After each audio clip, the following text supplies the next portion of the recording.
আসসালামু আলাইকুম। কেমন আছেন আপনারা সবাই? আশা করি আল্লাহর রহমতে সবাই অনেক ভালো আছেন। আমিও ভালো আছি। তো আমি আমার শপ থেকে আজকে ভিডিওটা শুরু করলাম। মানে আজকে ব্লগ দেওয়া হবে না। কারণ আজকে আমি চিন্তা করছি আপনাদের সাথে আমার পোশাক নিয়ে কথা বলবো, আমার হাসব্যান্ড নিয়ে কথা বলবো, আমার ছেলে নিয়ে কথা বলবো, আমার মেয়ে নিয়ে কথা বলবো। কারণ আপনাদের এগুলো নিয়ে অনেক প্রশ্ন। তাই চিন্তা করলাম যে আম আজকে এই প্রশ্নগুলোর উত্তর দেই। আচ্ছা।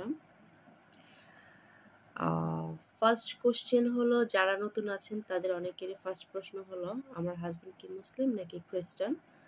এটা অলমোস্ট সবাই জানে এবং আমি উত্তর না দিলেও আপনারা যারা প্রশ্ন করেন তাদের কমেন্টের নিচে এসে অনেকে উত্তর দেওয়ার মতো থাকে, অনেকে উত্তর দিয়ে দেয়। তারপরেও যেহেতু আমার ব্লগ, আমার চ্যানেল, আমার মনে হলো যে না, আমার উত্তর দেওয়া দরকার। তো সেজন্য আমি চিন্তা করলাম যে ঠিক আছে আমি তাহলে উত্তর দিই। হ্যাঁ, আমার হাসব্যান্ড হচ্ছে খ্রিস্টান, আমি হচ্ছে মুসলিম। আহ আচ্ছা। আর একটা কোয়েশ্চেন সেটা হচ্ছে আমার হাসব্যান্ড কেন নাইজেরিয়াতে আসে নাই? আমি কেন নাইজেরিয়াতে, হাসব্যান্ড কেন বাংলাদেশে? আমার হাসব্যান্ড তো জব করে। উনার জব আছে বাংলাদেশে। আ তো সেজন্য উনি বাংলাদেশেই আছে। উনি আস্তে, আস্তে হয়তো জুন জুলাইতে আসবে। জানি না কবে আসবে। তো উনার জব শেষ করে তারপরে আসবে। যখন ছুটি পাবে তখনই আসবে। আর আমি এখানে আসছি অনেক রিজন, আমার মেয়ের পড়াশোনার জন্য। তারপর ব্যবসাটা দেখাশোনার জন্য। আমার মেয়ে এখানে স্কুলে খুব কমফোর্টেবল ফিল করে। ও এখানে ভালো পড়াশোনা করতে পারে। আল্লাহর রহমতে আপনাদের দোয়ায় ও ভালো আছে এখানে। স্কুলটাকে খুব এনজয় করতেছে। উম সেজন্য আমার নাইজেরিয়াতে আসা। আরো কিছু পার্সোনাল ব্যাপার আছে সেগুলো আমি আপনাদেরকে বলতে পারবো না কখনো। ঠিক আছে?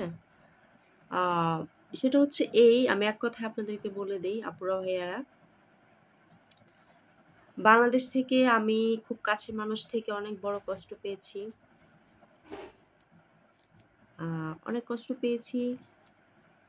অনেক। মানে সেটা আমি কখনো সোশ্যাল মিডিয়াতে কি ইভেন আমি আমার হাসব্যান্ডের কাছেও বলতে পারব না যে আমি কি কষ্ট পেয়েছি।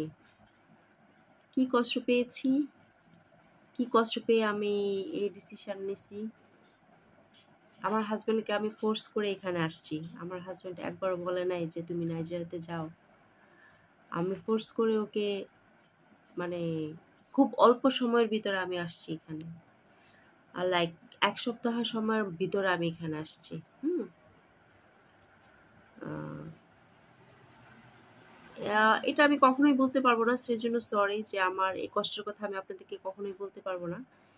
এজন্য আমি ঐদিন বলেছিলাম যে আমার কবর যদি আ বাংলাদেশে যাওয়ার পর যদি না দেওয়া হয়, সমাজে অনেক লোক থাকে না যে উনি খ্রিস্টান বিয়ে করছে, উনাকে দিব না আমাদের কবরস্থানে কবর দিতে। এরকম অনেকে থাকে না আমাদের সমাজে। তো এইজন্য বলছি যে আমার কবর যদি বাংলাদেশে যদি আমি মারা যাই আমাকে যেন নদীতে ভাসায় দেয়। এজন্য বলেছিলাম।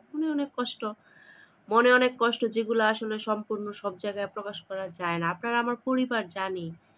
বাট এই কথাগুলো আমি আমার পরিবারের অনেককে আমি আমার বুঝেন না যে কষ্ট আমি আমার হাসব্যান্ডকে বলতে পারি নাই। সে তো আমার সবচেয়ে কাছের। একটা মেয়ের জন্য তার হাসব্যান্ডই আ সবচেয়ে বড় প্রপার্টি, সবচেয়ে কাছের।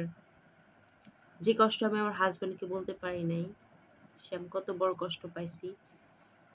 আ যাই হোক সেজন্য চলে আসছি। মেয়ের পড়াশোনা সবকিছু মিলায় আরকি আমার এখানে চলে আসা।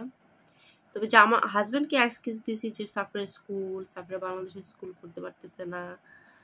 তারপর তোমার বিজনেসটা আছে ওখানে। আ এজন্য আমাকে যেতে হবে। তুমি পাঠাও আমাকে। আমার জন্য ভালো হবে। তোমার জন্য ভালো হবে। তো কিভাবে বুঝায় আসছি। বাট আমার ভিতরে অনেক বড় একটা কষ্ট যেটা আমি কখনো ওকে বলতে পারবো না। ওকে বললে ও অনেক কষ্ট পাবে আমার জন্য যে তুমি এত বড় কষ্ট নিয়ে কিভাবে আছো? কষ্টটা শুধু জানে আমার মা, হাতে গোনা ২-১ জন জানে। আমার মা তো মা। মাকে তো বলতেই হয়। আমার মা তো আমার আ মানে মা আমার বেস্ট ফ্রেন্ড। আমার লাইফের বেস্ট ফ্রেন্ড আমার মা। মাকে সবকিছু আমার বলতে হয়। তো আমার মা জানে, আমার ছোট বোন জানে, আমার একটা খালাতো বোন জানে। তো এই ৩ জন জানে। কিন্তু আমার হাসব্যান্ডকে বলার মতো সাহস আমার হয় নাই কখনো যে আমি কি কষ্ট পাইছি। যাই হোক, তারপর হচ্ছে কি কোয়েশ্চেন? আমার ছেলে। আমার ছেলেকে রেখে কেন আসছি? আমার ছেলেটার কষ্ট হচ্ছে না? ছেলেটার বাবা নাই। আমার ছেলেটা আমার কাছ থেকে আলাদা থাকে আজকে ৮ বছর ধরে। ছেলেটাকে আমি এভাবে রাখি নাই যে ও কষ্ট পাবে, হ্যাঁ? কারণ ওর খাবার-দাবার, ওর সবকিছুর দিকে আমার খেয়াল আছে। ও হোমমেড ফুড খায়। তারপর হচ্ছে ও ভালো আছে। আপনাদের দোয়ায় ও ভালো আছে। আল্লাহর রহমতে আপনাদের দোয়ায় ও ভালো আছে। ওর জন্য টেনশন করবেন না। ও বড় হয়েছে। অনেক বাচ্চারা তো পড়াশোনার জন্য বাইরে থাকে। প্লাস গ্রাম থেকে এসে শহরে থাকে পড়াশোনার জন্য, জবের জন্য অনেক ছেলেরা, মেয়েরা। আ সেরকমই ও মনে করবেন যে ও আছে। আমার ছেলে ওরকমই আছে। কষ্ট পাওয়ার কিছু নাই। ও ভালো আছে আলহামদুলিল্লাহ। ও অনেক শক্ত ছেলে, হ্যাঁ? ওর মন মানসিকতা অনেক শক্ত। এই হচ্ছে ছেলের ব্যাপারে। তারপর হচ্ছে আমার পোশাক। আমার মনে হয় প্রতিটা মানুষ তার নিজস্ব পছন্দের পোশাক পরে, তাই না? আমি খ্রিস্টান আমি খ্রিস্টান বিয়ে করেছি। এজন্য আমি এই টাইপের পোশাক পরি। আমি বেয়াদব মহিলা, আমি খারাপ মহিলা, আমি জাহান্নামবাসী, উম আমি জাহান্নামে যাবো, অনেক কিছু। আমার পোশাক, আমার স্বাধীনতা। আমি আপনাদেরকে আপনাদের পোশাক পছন্দ করে দেই না। আমার হাসব্যান্ডের কোনো সমস্যা নাই, আমার পরিবারের কোনো সমস্যা নেই। আপনাদের এত সমস্যা কি? যারা আমার পোশাক নিয়ে কথা বলেন। আমি তো উলঙ্গ হয়ে হাঁটি না। আমি তো ফ্রিলি বলি, আমি তো বিকিনি পরে হাঁটি না। আমি তো জামা-কাপড় পরেই হাঁটি। আমি তো প্যান্ট পরি, আমি তো টি-শার্ট পরি বা শার্ট পরি। Hi, good afternoon. How are you? Okay. তো আমার হচ্ছে একজন কাস্টমার, উনি বলছে আমি আসতেছি। আমি বলছি আচ্ছা। তো যাই হোক, আমার পোশাক আপনাদেরকে যেমন আমি পোশাক পছন্দ করে দেই না, আমাকেও আপনারা পোশাক পছন্দ করে দিতে পারেন না। আমার যখন যেভাবে আমার ভালো লাগে আমি সেটা সেটা পরবো। কখনো আমি মাথায় কাপড় দিব, কখনো আমি মাথায় কাপড় দিব না। কখনো আমি সালোয়ার কামিজ পরবো, কখনো আমি শাড়ি পরবো, কখনো আমি টি-শার্ট পরবো, শার্ট পরবো। এটা আমার ইচ্ছা। পোশাকটা যার, যার ইচ্ছা মতো সে পরে। পোশাক কেউ কাউকে জোর করে চেঞ্জ করতে পারে না। অনেক হাসব্যান্ডরা আছে হয়তোবা তাদের ওয়াইফকে, বা অনেক মেয়েরা তাদের নিজের ইচ্ছায় বোরখা পরে। আমি তাদের মধ্যে না। আমি আমার মতো। ঠিক আছে? যার ওই মেয়েদের ইচ্ছা করে বোরকা পরতে, বা ওই আপুদের ইচ্ছা করে তারা পরে, হিজাব করে। আমার ইচ্ছে করে না আপাতত। হ্যাঁ, বলবেন আপনার তো যথেষ্ট বয়স হয়েছে। বয়সটাও আমার ব্যাপার। আমি কখন কি পরবো, আমার কোন বয়সে কি পরবো না পরবো সেটা নিতান্তই আমার ব্যাপার। সেটা নিয়ে আমাকে কেউ কিছু বলার আমার মনে হয় না আপনাদের অধিকার আছে। অন্তত আমার পোশাক ব্যাপারে, হ্যাঁ? আমি এমন কোনো পোশাক পরছি না এখানে যে মানে সমাজে একদম মেনে নেয়া যায় না এরকম। আমাদের বাংলাদেশে লক্ষ, লক্ষ মেয়ে টি-শার্ট পরতেছে, প্যান্ট পরতেছে।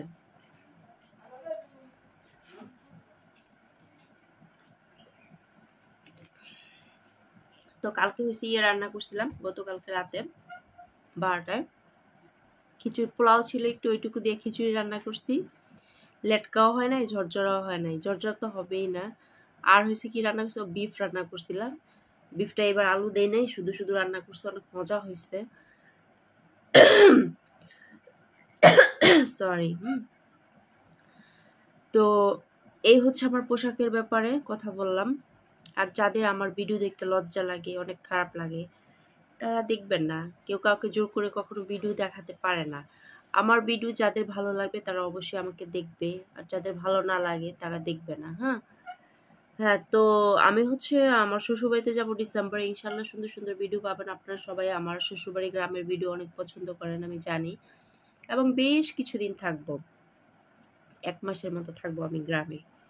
চিন্তা করছি এবার। কারণ স্কুল বন্ধ থাকবে, ক্রিসমাস থাকবে, তারপর হচ্ছে উম হ্যাপি নিউ ইয়ার থাকবে। সবকিছু মিলায়া আমি ১ মাসের মতো থাকবো ওখানে। আমার বেশ ভালো লাগে। বাড়িতে লোক থাকবে, লোকজন থাকবে, আমার ননদ আসবে, ননদরা আসবে, সবাই আসবে। তো ওখানেও আমার ভালো লাগে, বেশ ভালো লাগে। তো এই ছিল আমার ড্রেস আপ নিয়ে কথা, আমার হাসব্যান্ড নিয়ে কথা, আমার ছেলে নিয়ে কথা। আহ, আমার মেয়েকে আপনারা অনেকেই ভালোবাসেন, অনেকেই। আমার মেয়ের জন্য আপনাদের অনেক দোয়া, আমার ছেলের জন্য দোয়া করবেন। আমার সন্তান তো দুইটাই, ছেলের জন্য দোয়া করবেন। অনেকেই দোয়া করেন, আমাদের জন্য দোয়া করবেন। আমি একমাত্র আল্লাহই জানে, আল্লাহ কার কোন কাজে কাকে কখন ব্যস্তবাসী করবে, কখন কাকে দুযোগবাসী করবে। আমি এমন কোনো খারাপ কাজ করি না আহ, যে আমাকে, এটা আমার চোখে, আপনাদের চোখে আমি অনেক খারাপ, আল্লাহর চোখে জানি না আমি কেমন। আমি মানুষের ক্ষতি করি না, আমি মানুষ কারোর জন্য বাজে চিন্তা করি না, আমি কাউকে বাজে উপদেশ দিই না। আমি সবাইকে চেষ্টা করি ভালো কথা বলতে। আমার আত্মীয় স্বজন যারা আছে তাদের তাদের যখন শুনি যে কোনো সমস্যা হচ্ছে সেই ব্যাপারে তাদেরকে সুন্দর উপদেশ দিতে চেষ্টা করি, ভালো কথা বলতে চেষ্টা করি। তো আমি তো মানুষের ক্ষতি করি না। আর বলবেন নামাজ কালাম, নামাজ কালাম সেটা নিতান্তই আমার পার্সোনাল ব্যাপার। আমি নামাজ পড়লে ভিডিও করে আপনাদেরকে দেখাবো না যে দেখো আমি নামাজ পড়তেছি, নামাজ পড়তেছি, আমি ইয়ে করতেছি, আমি হাতে তসবি নিয়ে তসবি জপতেছি। এগুলো আমার ভিডিও করার কোনো ইচ্ছা নাই। আমার যখন যেভাবে মন চায় আমি আমার প্রতিদিন আমি কি করছি সেটা দেখাই। আর নামাজটা আমি কখনো ভিডিও করি নাই এবং করবো না। ঠিক আছে, হয়তো মাঝে মধ্যে পড়বো। ইনশাল্লাহ রোজা আসতেছে সামনে, আমার মেয়ে রোজা রাখে। বলবেন তো খ্রিস্টানের মেয়ে আবার কিসের রোজা রাখে, আপনিও তো খ্রিস্টান হয়ে গেছেন। সেটা নিতান্তই আমার পার্সোনাল ব্যাপার। আমি রোজা রাখতে স্বাচ্ছন্দ্য বোধ করি, আমি আমার ধর্মকে শ্রদ্ধা করি। আবার অনেকে বলবেন শ্রদ্ধা করলে তাহলে বোরখা পরেন না কেন, মাথায় কাপড় দেন না কেন, বা খ্রিস্টানকে বিয়ে করেছেন কেন? আমার রিজিক আল্লাহ ওনার সাথে রেখেছিল, এই জন্য আমি ওনাকে বিয়ে করেছি। তো আল্লাহর হুকুমে সবকিছু হয়। আমার মেয়েটাও রোজা রাখে, সে আল্লাহ বিশ্বাস করে। সবাই আল্লাহ বিশ্বাস করে, সব ধর্মের লোকেরা এক আল্লাহ বিশ্বাস করে।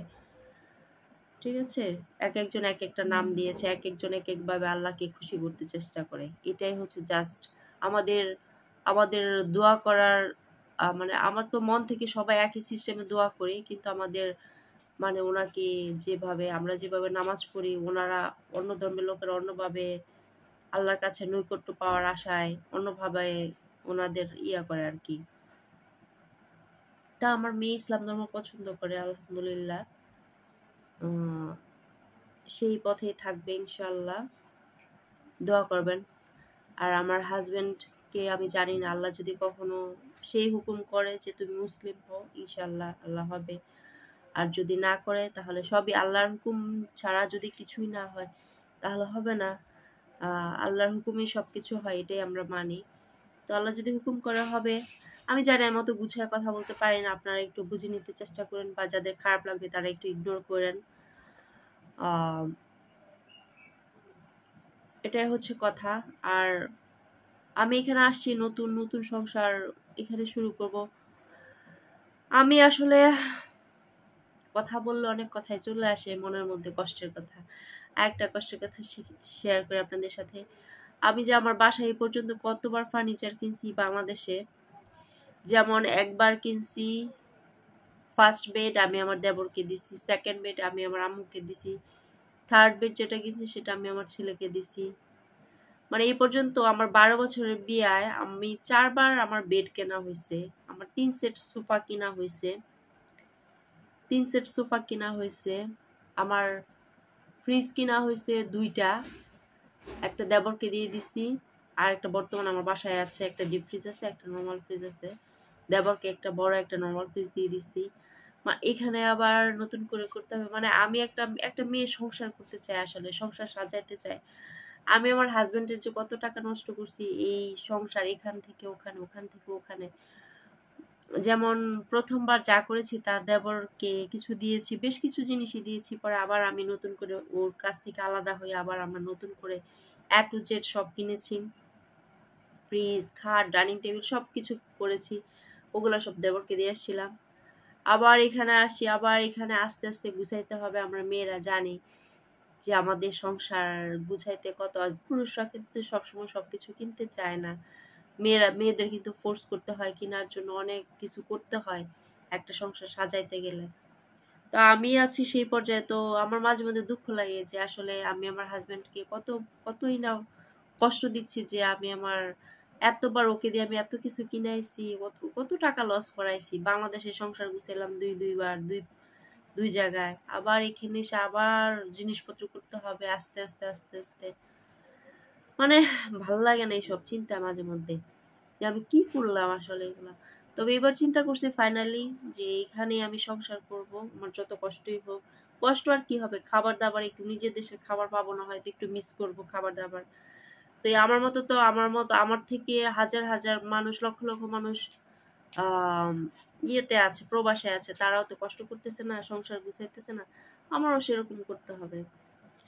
তো আজকে অনেক কষ্টের কথা আপনাদের সাথে শেয়ার করলাম, এবং আপনাদের অনেক প্রশ্নের জবাব দিলাম, আমার হাজবেন্ডকে নিয়ে, আমার ছেলেকে নিয়ে, আমার মেয়েকে নিয়ে, আমাকে নিয়ে, আমার ড্রেস আপকে নিয়ে। সবাই অনেক অনেক ভালো থাকবেন, দোয়া করবেন আমিও যেন ভালো থাকি, আপুরা ভাইয়ারা।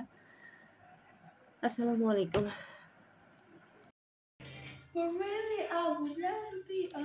এই যে মাত্র রান্না শেষ হইলো। আন্টিরা আঙ্কেল এই সালাদটা কে বানাইছে বলতে দিবেন। হ্যাঁ, এই বইলা দিয়ে আন্টি সালাদটা কে বানাইছে? আন্টির আঙ্কেলরা। গরম লাগতেছে অনেক, সব থেকে এসেই কাজে নামছি।